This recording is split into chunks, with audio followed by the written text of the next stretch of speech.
Class 12 के प्यारे विद्यार्थियों, स्वागत है आप सभी का शिवम लेक्चरर में। इतिहास प्री बोर्ड का पेपर है जो प्री बोर्ड एग्जाम के लिए महत्वपूर्ण है। मेरे प्यारे बच्चों, पेपर कोड है 321 BBM। इसी कोड का पेपर सभी विद्यालयों में पूछा गया है, तो आपके विद्यालय में प्री बोर्ड एग्जाम में यही पेपर पूछा जाएगा। तो आप लोग वीडियो को पूरा अंत तक देखिएगा, पूरा पेपर अच्छे से आंसर के साथ हल करके आपको बताने वाले हैं। समय 3 घंटे 15 मिनट का होता है और पूर्णांक होता है 100 का। यहाँ पर थोड़ा सा निर्देश देख लेते हैं। निर्देश में क्या है? प्रारंभ के 15 मिनट परीक्षार्थियों को पेपर पढ़ने के लिए निर्धारित है। निर्देश में है सभी प्रश्न अनिवार्य है। इस प्रश्न पत्र में 5 खंड हैं। खंड का में 10 बहुविकल्पीय प्रश्न हैं। खंड खा में 5 अति लघु उत्तरीय प्रश्न हैं। खंड गा में 6 लघु उत्तरीय प्रश्न हैं और खंड घा में 3 विस्तृत उत्तरीय प्रश्न हैं तथा खंड अंगा में 10 ऐतिहासिक तिथियां व 5 मानचित्र से संबंधित प्रश्न हैं। सभी प्रश्नों के निर्धारित अंक उनके सामने अंकित हैं कि कौन सा प्रश्न कितने अंक का है। तो सभी लोग वीडियो को लाइक करेंगे, चैनल पर नए होंगे चैनल को सब्सक्राइब करेंगे, शेयर करेंगे। खंड का बहुविकल्पीय प्रश्न। प्रश्न नंबर 1 पूछा गया है, विनिमय प्रणाली में प्रयोग होने वाले हड़प्पा सभ्यता के बाट सामान्यता किस प्रकार के पत्थर से बनाए जाते थे? तो चर्ट से बनाए जाते थे। आपका तीसरा ऑप्शन बिल्कुल राइट हो जाएगा। इसके बाद दूसरा है, रेशम बुनकरों की श्रेणी का वर्णन किस अभिलेख से प्राप्त होता है? तो ये प्राप्त होता है मंदसौर अभिलेख से। ठीक है, सभी लोग वीडियो को शेयर करेंगे, जरूर सब्सक्राइब करेंगे। और यदि आपको इसका PDF चाहिए तो कमेंट करके बताएंगे। डिस्क्रिप्शन में टेलीग्राम की लिंक मिल जाएगी, वहाँ से टेलीग्राम ज्वाइन करेंगे, आपको PDF मिल जाएगा। अलवार उपासक थे, तो मेरे प्यारे बच्चों विष्णु के उपासक थे। अलवार किसके उपासक थे? विष्णु के उपासक थे, ध्यान रखेंगे। इसके बाद है चौथा नंबर पूछा गया है, अल बिरुनु किस शासक का समकालीन था? महमूद गजनबी का। जो अल बिरुनु था वो महमूद गजनबी, ये राइट आंसर हो जाएगा। 5 क्वेश्चन है, हम्पी के भग्नावशेषों को कौन प्रकाश में लाया? Colin McKenzie. हम्पी के भग्नावशेषों को कौन प्रकाश में लाया? Colin McKenzie. दूसरा ऑप्शन राइट हो जाएगा। 6 नंबर क्वेश्चन है, ख्वाजा मोइनुद्दीन चिश्ती की जीवनी मुनिस अल अरवाह यानी आत्मा का विश्वास को लिखा गया है। ये जहांआरा बेगम द्वारा, ठीक है, जहांआरा बेगम द्वारा लिखा गया है। इसके बाद में 7 नंबर है, सहायक संधि किस गवर्नर जनरल के कार्यकाल में लागू की गई थी? तो लॉर्ड वेलेजली। सहायक संधि लॉर्ड वेलेजली गवर्नर जनरल के कार्यकाल में लागू किया गया था। इसके बाद 8 नंबर क्वेश्चन पूछा गया है, संविधान सभा में उद्देश्य प्रस्ताव को किसने पेश किया था? तो पंडित जवाहरलाल नेहरू ने। संविधान सभा में उद्देश्य प्रस्ताव को पंडित जवाहरलाल नेहरू ने पेश किया था। 9 नंबर प्रश्न है, प्रथम गोलमेज सम्मेलन आयोजित किया गया था 1930 ईस्वी में। प्रथम गोलमेज सम्मेलन 1930 ईस्वी में आयोजित किया गया था। 10 नंबर क्वेश्चन है, दिसंबर 1929 में कांग्रेस का वार्षिक अधिवेशन कहाँ आयोजित किया गया था? लाहौर में। ठीक है। इसके बाद है खंड खा अति लघु उत्तरीय प्रश्न। 11 नंबर प्रश्न पूछा गया है, सबसे प्राचीन कृत्रिम गुफाएं किस शासक के काल की हैं? तो मौर्य सम्राट अशोक के काल की, जैसे बाबर की गुफाएं। ठीक है। इसके बाद 12 नंबर क्वेश्चन है, प्राचीन धर्मशास्त्रों में कितने प्रकार के विवाह की चर्चा मिलती है?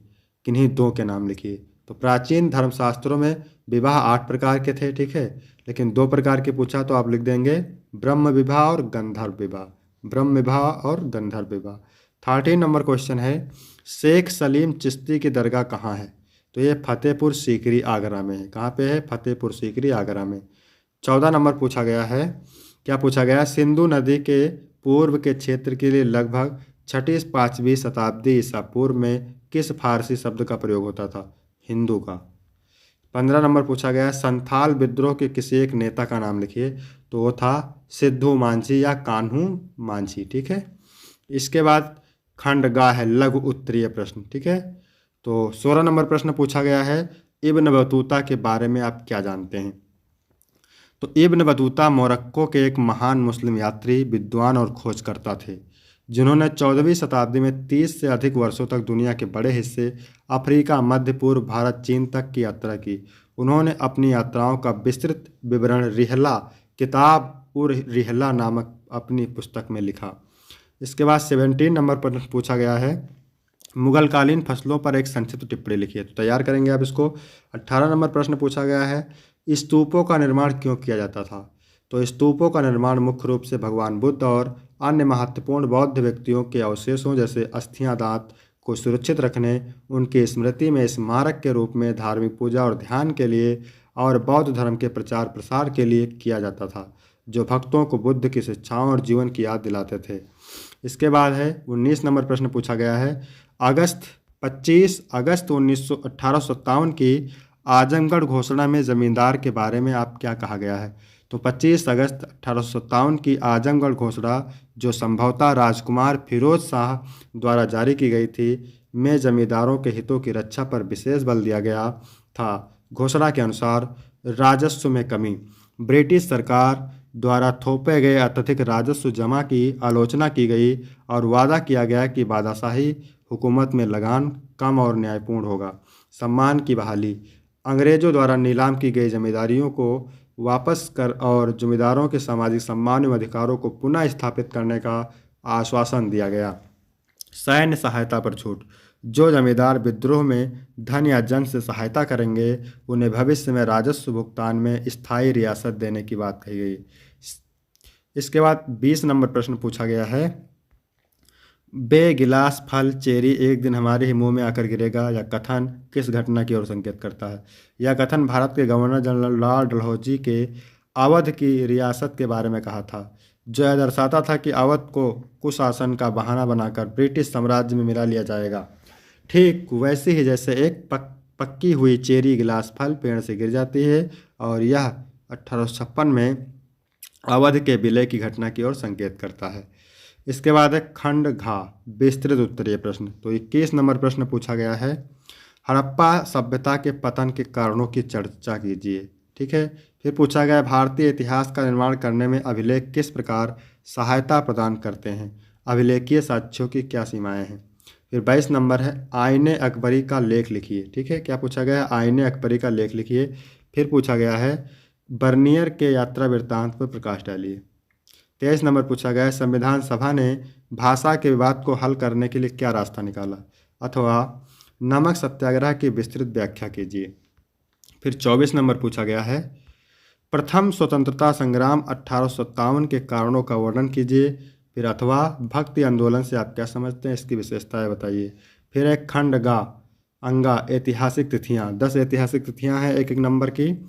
तो 600 से 500 ईसा पूर्व में महाजनपद काल, भारत में 16 महाजनपदों का उदय और द्वितीय नगरीकरण की शुरुआत। 335 से 375 समुद्रगुप्त का शासनकाल, गुप्त वंश का स्वर्ण युग और भारत का सैन्य विस्तार। इसके बाद 600 से 647 हर्षवर्धन का शासनकाल, उत्तर भारत में कन्नौज को केंद्र बनाकर विशाल साम्राज्य की स्थापना। फिर 712 मोहम्मद बिन कासिम का सिंध पर आक्रमण, भारत पर पहला सफल अरब आक्रमण। 1939 में द्वितीय विश्व युद्ध की शुरुआत, 1 सितंबर को जर्मनी के पोलैंड पर हमले के साथ। इसके बाद 1761 में पानीपत का तीसरा युद्ध, मराठों और अहमद शाह अब्दाली के बीच भीषण युद्ध।